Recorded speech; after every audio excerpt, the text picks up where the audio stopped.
I was the only man in a house full of women who called everything girls only. So, I stopped paying their bills and watched them turn into strangers overnight. And now, they're begging. The moment that changed everything happened on a Tuesday evening in March. I came home from my double shift at the warehouse exhausted, my back aching from loading trucks for 14 hours straight. I walked through the front door of the house I'd been paying for since Dad died 6 years ago, and found my mother, my two sisters Brooklyn and Sienna, and my Aunt Patricia gathered around the dining table. They were laughing, glasses of wine in their hands, celebrating something. When I asked what the occasion was, my mother looked at me with that familiar expression of mild annoyance, like I was interrupting something important. "Girls only dinner, Marcus," she said, waving her hand dismissively. "We're celebrating Brooklyn's promotion. You can eat in your room, my room, in the house where my name was on the mortgage, where every single bill, from the electric to the water to the internet they were using to post their celebration photos on social media, came out of my bank account." I stood there for a moment, still holding my lunchbox, my work boots leaving marks on the floor I'd just had refinished last month. This wasn't new. This was the pattern of my life for the past 6 years, ever since Dad passed and left me at 22 as the man of the house. Except I wasn't treated like the man of the house.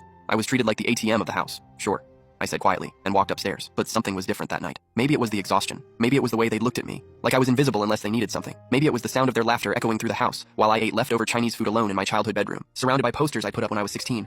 I opened my laptop and started looking at my finances. Really looking. For the first time in years. The numbers made me sick. In 6 years, I'd paid over $300,000 to keep this family comfortable. The mortgage, the car payments for all 3 vehicles, insurance, utilities, groceries, my sister's college tuition, mom's credit card bills, Aunt Patricia's medical expenses when she moved in claiming she was temporarily between jobs 3 years ago. I made decent money at the warehouse, had worked my way up to shift supervisor, pulled overtime whenever possible. But I had nothing saved. Nothing. At 28 years old, I was living paycheck to paycheck while supporting 4 adult women who had never once asked me how I was doing. The financial abuse was so normalized, I hadn't even recognized it until that moment. Every family gathering was girls only. Every vacation they planned didn't include me because you have to work anyway, Marcus. Every decision about the house I paid for was made without my input because we outvumber you, as Sienna loved to say. I thought about my girlfriend Rachel, who'd left me 8 months ago. Her last words kept replaying in my mind. "I can't compete with your family, Marcus. They've trained you to think you don't matter unless you're useful, and you don't even see it." I called her crazy, told her she didn't understand family loyalty. But sitting there, looking at my empty savings account and hearing my family's laughter downstairs, I finally understood what she meant. This wasn't family loyalty. This was something else entirely. These toxic relationships had convinced me that love meant sacrifice, that being a man meant suffering in silence, that standing up for yourself was selfish. I pulled up my bank's website and started making changes. First, I removed my mother Brooklyn and Sienna as authorized users on my credit cards. Then I called my bank and set up a new checking account, one that only I had access to. I scheduled my direct deposit to go into the new account starting with my next paycheck. Then I did something that felt both terrifying and liberating. I opened a spreadsheet and calculated exactly how much each person in the house would owe if we split all expenses equally for the past 6 years. The number was staggering. They owed me over $220,000. I wasn't expecting them to pay it back, but I wanted to see it in black and white. Wanted proof that I wasn't crazy, that this family betrayal was real and documented. Downstairs, I could hear them moving to the living room, probably to watch one of their reality shows. My shows, the sports games I liked, were never an option. The TV I'd bought was for their entertainment. I looked around my room at the life I'd been living. A 28-year-old man hiding in his childhood bedroom, afraid to claim space in his own house, working himself to exhaustion for people who saw him as nothing more than a paycheck. My phone buzzed. A text from Brooklyn in the family group chat. "Marcus, can you grab milk on your way home tomorrow? We're out." Not a please. Not a thank you. Just an expectation that I would comply. I typed back, "No." Just that. One word. Then I turned off my phone. The next morning I woke up early and went to the bank in person. I wanted to make sure every change was locked in, irreversible. The bank manager, a woman named Mrs. Chen who helped me set up the mortgage originally, looked concerned when I explained what I was doing. "Are you sure about this, Marcus? This seems like a big step." "I'm sure," I said. And I was. For the first time in 6 years, I was absolutely certain about something. When I got home that evening, the house was in chaos. My mother was on the phone, her voice sharp with panic. Brooklyn was pacing in the kitchen, her laptop open to multiple overdrawn account notifications. Sienna sat at the table crying. They discovered that the credit cards weren't working, that the automatic payments I'd set up for everything had been canceled, that the financial foundation of their comfortable lives had disappeared overnight. My mother saw me first. Her expression shifted from panic to rage in an instant. "What did you do?" she demanded. "The mortgage payment bounced. The electric company called. Everything shut off, Marcus. Everything." I set down my keys calmly. "I stopped paying your bills." The silence that followed was deafening. "What do you mean you stopped?" Brooklyn's voice was shrill. "You can't just stop. We have expenses, commitments." "So do I said. "And I've decided my commitment is to myself now." Aunt Patricia emerged from her room, her face pale. "Marcus, this is ridiculous. We're family. You can't just abandon us like this." "Abandon you?" I laughed, and it sounded bitter even to my own ears. "I've been here every single day for 6 years, working myself to death while you all lived comfortably. When exactly did any of you worry about abandoning me?" My mother's face hardened. "Your father would be ashamed of you." That was the line she always used. The trump card. Dad would be disappointed. Dad would expect better. Dad would want me to take care of them. But for the first time, I didn't flinch. "Dad left me life insurance money," I said quietly. $200,000. "Do you remember what happened to it, Mom?" Her face went white. "You said we needed it for the house, for family emergencies. That was 6 years ago. I was 22 and trusted you. Where did that money go?" Brooklyn stepped forward. "That's not fair, Marcus. We used it for important things. Like your spring break trip to Cancun? Sienna's car? The kitchen renovation you planned without asking me?" I pulled out my phone and showed them the spreadsheet I'd created. "I've been tracking everything. Every dollar I've spent on this family. You want to talk about fair? Let's talk about $220,000. Sienna's crying got louder. "You're keeping track? What kind of person keeps track of money they give their family?" "The kind of person who finally realized his family was taking advantage of him," I said. "This ends now. I'll pay the mortgage on this house because my name is on it and I won't destroy my credit. But everything else? You're adults. Figure it out." My mother's shock was turning into something uglier. Where are we supposed to get money for utilities? For food? For car payments? The same place I get it. Jobs, work, you know, that thing I do 60 hours a week while you all have girls-only brunches and spa days? I have a job, Brooklyn protested. Part-time at a boutique, 20 hours a week. That barely covers your shopping habit. I'm looking for full-time work, Aunt Patricia said defensively. You've been looking for 3 years. Maybe it's time to actually accept one of those offers, instead of holding out for something perfect. The revenge story playing out in front of me was surreal. These women who had controlled every aspect of the household through guilt and manipulation were suddenly powerless, and they knew it. You're being selfish, my mother said, her voice cold. This is what men do. They abandon their responsibilities when things get hard. No, Mom, this is what people do when they finally stop accepting financial abuse, when they finally start standing up for themselves. I walked upstairs, leaving them in stunned silence. I could hear them starting to argue amongst themselves, blame shifting, panic rising. My phone started buzzing with texts, first from Brooklyn, then Sienna, then my mother, all variations of the same message. We need to talk. Don't be unreasonable. Think about what you're doing. I blocked them all on my personal phone and changed my number the next day. The following week was chaos. They tried everything. Guilt trips, tears. Sienna showed up at the warehouse to talk, causing a scene in the parking lot that got me called into HR. Brooklyn contacted my old girlfriend Rachel, trying to get her to convince me to see reason, which backfired spectacularly when Rachel told her exactly what she thought of their toxic relationships. My mother played the health card, claiming stress from my betrayal was causing her heart palpitations. When I offered to call an ambulance, she suddenly felt better. Aunt Patricia tried a different approach, attempting to seduce one of my coworkers to get information about my finances. It was pathetic and disturbing in equal measure, but the most telling moment came 2 weeks after I'd cut them off financially. I came home to find the house dark and cold. They'd been so confident I would cave that they hadn't paid the utility bills even after I'd explicitly told them I wouldn't. I'd prepared for this. I had a space heater and camping equipment in my room. They had nothing. The temperature dropped to 43 degrees that night. By morning, they were ready to negotiate. We sat at that same dining table where I'd been excluded from the girls-only dinner. But this time, the dynamic was different. They needed something from me, and we all knew it. Here's how this works, I said, sliding a printed document across the table. This is a contract. You'll each pay a third of the household utilities and groceries. The mortgage stays in my name, but you pay rent to live here. Market rate, which I've researched. It's actually cheaper than you'd find anywhere else in this neighborhood. Brooklyn's face was furious. You're going to charge your own family rent? You want to live here, you contribute. That's how adults function. This is extortion, my mother hissed. No, this is fair. You've had 6 years of free housing. That ends now. Sienna was actually reading the contract. These amounts. Marcus, I can't afford this on my salary. Then get a better job, or a second job, like I've had to do. But we're family, Aunt Patricia pleaded. Family helps each other. I laughed, cold and bitter. You're right. Family should help each other. Funny how that only applied when the help was flowing in your direction. The silence stretched between us, thick with resentment and the death of old dynamics. If you don't agree to these terms by Friday, I continued, I'm selling the house. I've already spoken to a real estate agent. The market's hot right now. I'll make a profit, clear the mortgage, and move somewhere you can't find me. My mother's face crumbled. This house was her identity, her social status in the neighborhood. The thought of losing it was unbearable to her. You wouldn't, she whispered. Try me. Brooklyn stood up abruptly, her chair scraping against the floor. Fine. I'll sign your stupid contract. But don't expect me to pretend this doesn't change everything between us. Everything between us changed years ago, I said quietly. You just never noticed because you were comfortable. One by one, they signed. Sienna crying. Brooklyn angry. Aunt Patricia calculating. My mother silent and defeated. But I noticed something. Even as they signed, even as they agreed to the terms, their eyes held something else. Not acceptance, not understanding. Hatred. They hated me for this.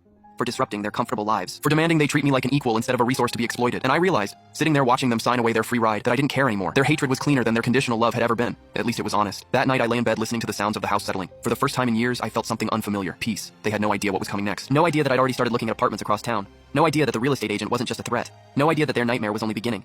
Because I hadn't told them the most important part yet. The part about Dad's will that Mom had hidden from all of us. The part I discovered when I'd finally gone through his papers properly. The part that was going to destroy everything they thought they knew about this family. But that revelation could wait. For now, I wanted to savor this moment. This small victory of finally standing up for myself after years of being invisible in my own home. Tomorrow would bring new battles. But tonight, I was free. Within a month, the house transformed into a war zone. The family betrayal I'd uncovered wasn't just about money anymore. It was about power, control, and the complete restructuring of relationships that had been broken for years. Brooklyn got a full-time job at a marketing firm, but she couldn't hide her resentment. Every rent payment came with a glare. Every interaction dripped with barely concealed hostility. She started bringing men home, parading them through the house at odd hours, deliberately trying to make me uncomfortable in what she still considered their space. I didn't react, just reminded her that overnight, guests required advance notice per the contract she'd signed. Sienna took a different approach. She became withdrawn, barely speaking to me. She picked up a second job waitressing at night, and I'd hear her coming home at 2, 3 in the morning, exhausted. Part of me felt guilty. Part of me remembered every time she'd rolled her eyes when I suggested she contribute anything beyond her existence to the household. Aunt Patricia was the most interesting case.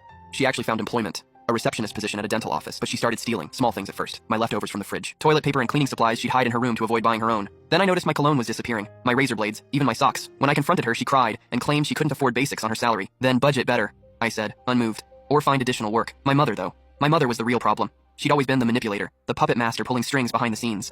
Now, stripped of her financial control, she turned to social warfare. She started calling relatives, telling them I'd abandoned the family in their time of need. She posted vague Facebook statuses about ungrateful children and the death of family values. She organized a girls-only lunch with her church group and painted me as the villain, the cruel son who'd turned his back on his loving mother. What she didn't know was that I'd started recording our interactions, every conversation, every threat, every manipulation attempt. And I'd also hired a lawyer. The catalyst came on a Saturday morning in late April. I was scheduled to work an early shift, and I woke up to find my car blocked in the driveway by all three of their vehicles, deliberately positioned so I couldn't leave. When I went inside to demand they move, I found them sitting in the living room, an intervention staged like something from a reality TV show. "We need to talk about your behavior," my mother announced, as if she were addressing a troubled teenager rather than a 28-year-old man. "Move your cars. I have to get to work." "Not until you listen to us," Brooklyn said. "We've been talking, and we've decided this arrangement isn't working." I checked my watch. "You have 2 minutes before I call the police and have your vehicles towed for blocking access to my property." Sienna flinched. "See? This is what we mean. You've become cruel, Marcus. Cold. This isn't who you are." "No, Sienna. This is exactly who I am. You just never paid enough attention to notice because I was too busy paying your bills." Aunt Patricia leaned forward, her voice syrupy sweet. "Sweetheart, we understand you're going through something. Maybe you need therapy. There are anger management classes." "Anger management?" I laughed. "You've been bleeding me dry for 6 years, treating me like I'm invisible, excluding me from everything while expecting me to fund your lifestyles, and you think I need anger management?" "We think you need help," my mother said firmly. "Professional help. And until you get it, we can't enable this toxic behavior anymore." The audacity was breathtaking. "Enable what exactly?" "This. Financial abuse," Brooklyn said, actually using the term I'd thrown at them weeks ago.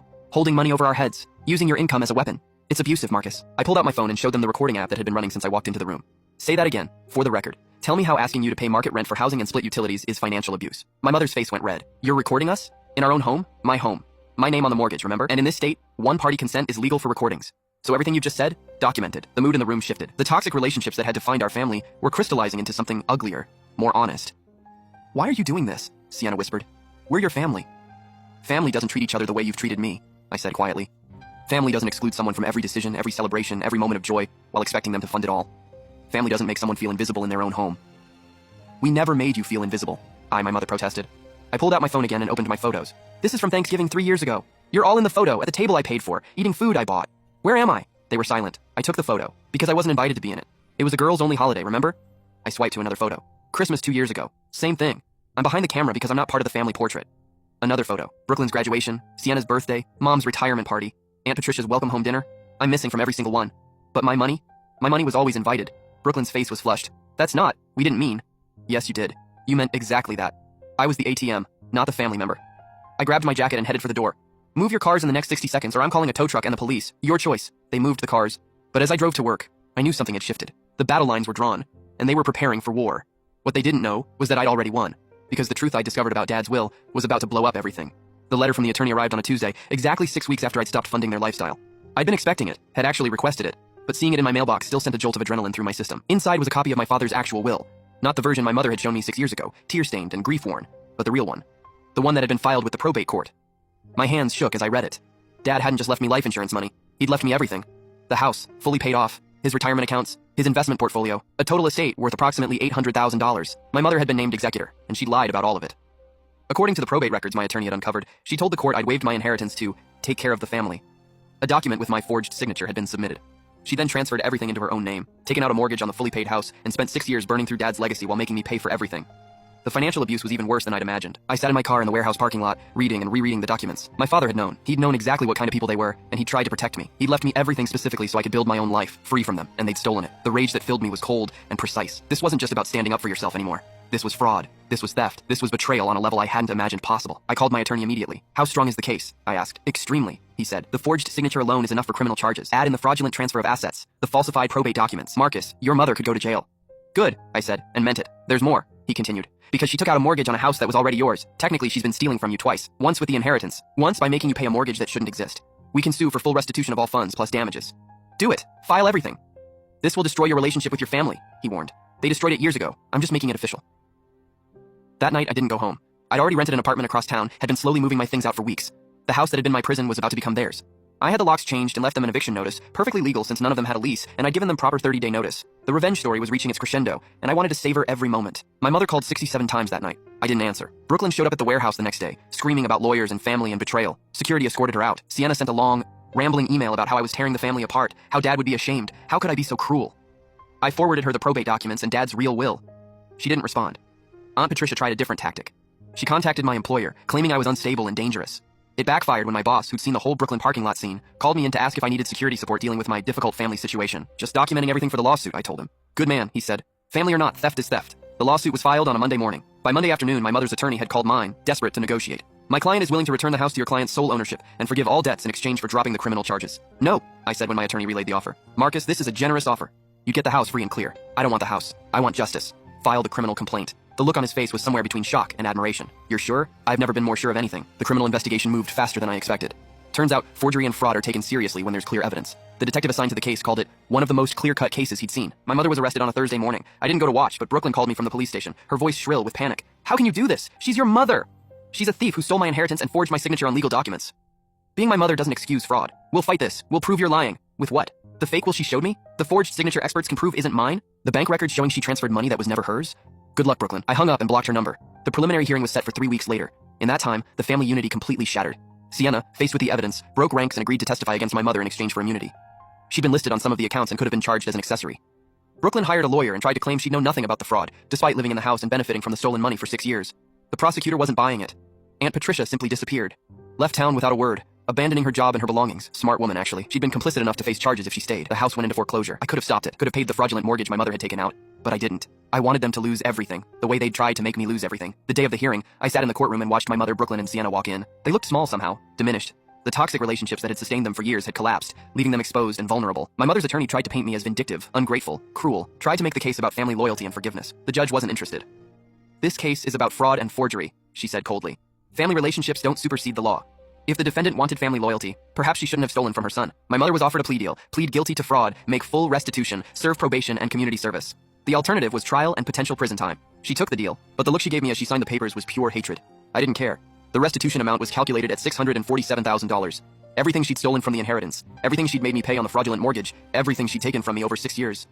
She didn't have it, of course. She'd spend it all on vacations and cars and maintaining the illusion of upper-middle-class comfort. So the court ordered the sale of everything. The house, the cars, the jewelry, the furniture, everything would be liquidated to pay me back. Brooklyn started crying in the courtroom. Where are we supposed to live? Figure it out, I said, like you told me to when I asked for help 6 years ago. Sienna approached me afterward, her face pale. Marcus, I'm sorry. I didn't know about the will, about what Mom did. I didn't know. You didn't want to know. I corrected. You benefited from it, so you didn't ask questions. That's not the same as being innocent. Is there any way to fix this? To fix us? I looked at her, really looked at her, and saw a stranger. Whatever connection we'd had as siblings had been severed years ago, slowly cut away by every girls-only event, every excluded moment, every time I'd been made to feel invisible. No, I said simply. There's nothing left to fix. The house sold at auction. I got $412,000 from the proceeds. The cars, jewelry, and other assets brought in another $83,000. Still short of the full restitution, but the court garnished my mother's wages for the remainder. She'd be paying me back for the next 20 years. The poetic justice of it was beautiful. She'd spent years bleeding me dry. Now I'd be collecting from her for decades. Brooklyn declared bankruptcy and moved into a studio apartment with 2 roommates. Last I heard, she was working retail and taking the bus everywhere. The luxury lifestyle she'd taken for granted was gone, replaced by the reality most people her age faced. Sienna actually seemed to be doing better. She'd gotten a job as a nurse's aide and was going to school at night. She sent me a letter once, apologizing again, explaining how she was trying to build a real life for herself. I didn't respond, but I didn't throw it away either. Aunt Patricia sent a Facebook message from somewhere in Nevada, claiming she'd always thought what Mom did was wrong but was too scared to speak up. I blocked her. My mother never apologized, never admitted wrongdoing beyond the legal minimum required by her plea deal. In her mind, I was the villain, the ungrateful son who destroyed his family over money. She'd never understand that it wasn't about the money. It was about being seen, being valued, being treated like a person instead of a resource. The family betrayal had run so deep, had been so normalized, that she genuinely couldn't comprehend what she'd done wrong, and that, more than anything, told me I'd made the right choice. 2 years later, I stood in the living room of my new house. Not the old family home, but a place I bought with the restitution money. A 3-bedroom ranch in a quiet neighborhood, with a yard and a garage and a mortgage that only had my name on it. Rachel was in the kitchen, making coffee. We'd reconnected 6 months after the lawsuit settled, cautiously at first, both of us scarred by what had happened before. But she'd been right about everything, and she'd been patient while I learned to trust again. Your mom called my office again, she said, bringing me a mug. Tried to tell the receptionist there was a family emergency. What number is this? 17, I think. She's persistent. She wants money. The garnishment isn't enough for her to live the lifestyle she wants. You going to call her back? I thought about it, really thought about it. Part of me wanted to. The part that still remembered being a kid, before Dad died, when family meant something different. But that family was gone. Had maybe never really existed outside my imagination.